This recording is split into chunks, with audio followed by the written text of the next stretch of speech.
Hi, Shalom everyone. We're in Shabbat Chol HaMoed Sukkot. We're going to be this week just by a beautiful zoo, enjoying the nature of Eretz Yisrael over here on Chol HaMoed Sukkot at the moment. So Moadim L'Simcha and Shabbat Shalom in advance. Now, this week is a special Shabbat because we're not reading a Torah portion itself. We are going to be learning about the mitzvah of Simcha, especially within regards to all the points of the year, but especially during the Shalosh Regalim respectively. Now, one of the mitzvot that we have been specifically commanded to do during the Chag of Sukkot is a mitzvah of Simcha. There's a verse that says you shall rejoice on your Chag, your festival, so that you will only be happy over here. This is what's featured in Dvarim in chapter number 16, friends, over here. So included in this mitzvah is that a person eats well prepared food, such as meat, and drinks wine, and purchases for his wife and children nice clothes in honor of the festival. And for young children, he should give them, let's say, popcorn nuts or sweets. This is what Rabbi Daniel Levy has said over here. However, it is clear that the main simcha, the main joy that we have been commanded in, isn't a physical joy, such as eating and drinking and the like, but in essence, a spiritual simcha.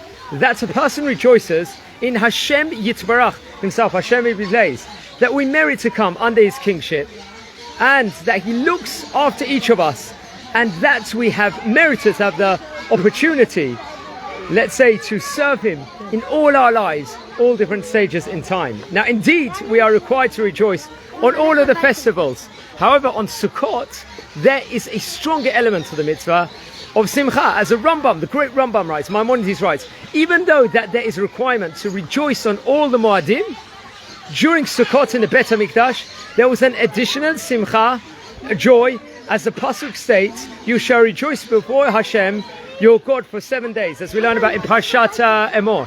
It's a mitzvah to increase the Simcha, and we learn that in the laws of Lulav. Now, we may ask that if there is such a great mitzvah to rejoice during the Chag of Sukkot, the festival of Sukkot, if so, why did Hashem specifically command them during these days to leave our, let's say, permanent homes and enter a temporary dwelling? Why that? Surely, on the contrary, it will be more conclusive to rejoice in the living conditions that we are accustomed to each person in their home, you would assume. Now, famous rabbi named Rabbi Yaakov Neiman, Zachet Tzadik Livracha, he was the founder of Yeshivat or Yisrael in Israel, Yeshiva in Petach Tikva.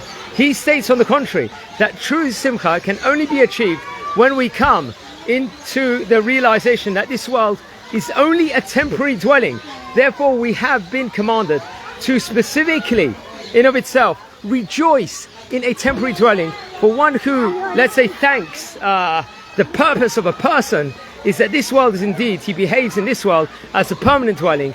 It is impossible for them to reach true Simcha without this. Now, he further suggests, actually, regarding the great rabbi that we explained, Rabbi Moshe Rosenstein, Zechet Tzadik Livracha. He says he was, I think, the Mashkiach Ruchani of a yeshiva in Lomza in Poland. So he states that in the yeshiva that they have to read the Megillat Kohelet on Sukkot. Now, why? The people in general explain the reason for this is because King Shlomo Melech, wrote in Kohelet that this whole world is empty.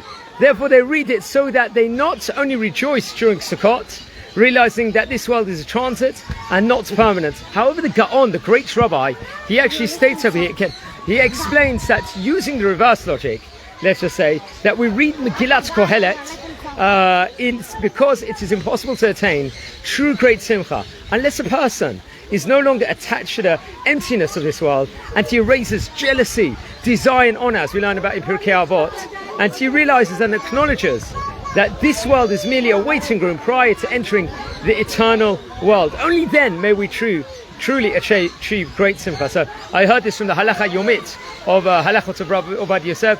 Wishing you all a Moadim L'Simcha, a Chag Sameach and a Shabbat Shalom, and take care and thank you.